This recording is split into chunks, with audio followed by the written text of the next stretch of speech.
आम्ही मुख्यमंत्री साहेबांना भेटला तर आमची सकारात्मक भूमिका झाली त्यांच्यासोबत।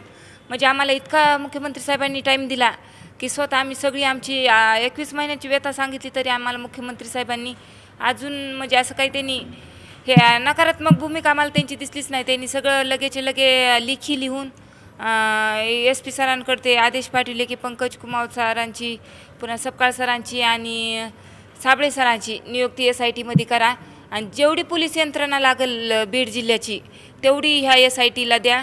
आणि त्यांनी जर म्हणले की कुठं आम्हाला गरज आहे SP सरांना डायरेक्ट कॉल केला मुख्यमंत्री साहेबांनी आणि डायरेक्ट SP सरांना बोलले की जेवढी यंत्रणा आपल्या बीड जिल्ह्याची तुमच्या बीड जिल्ह्याची लागते तेवढी या केसमध्ये लावा आणि आरोपींना तात्काळ अटक करा। दादांचे हे मोठे पण म्हणावं लागेल की त्यांचा आज वाढदिवस असताना त्यांनी एका गरीब कुटुंबाला न्याय भेटण्यासाठी त्यांच्या नेतृत्वाखाली ती बैठक आयोजित केली आहे।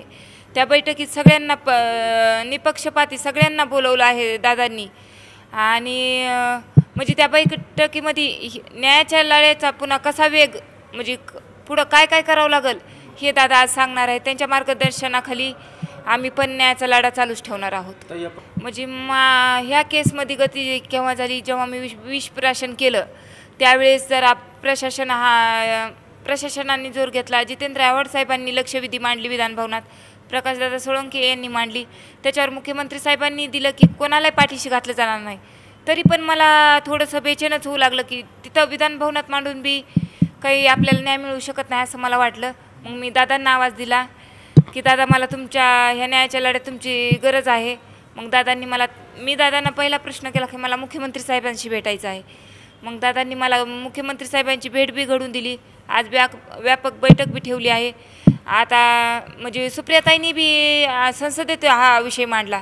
सुप्रियाताईंनी म्हणजे देशामध्ये ह्या गरीब 2 कुटुंबाचा आवाज उठवला आहे।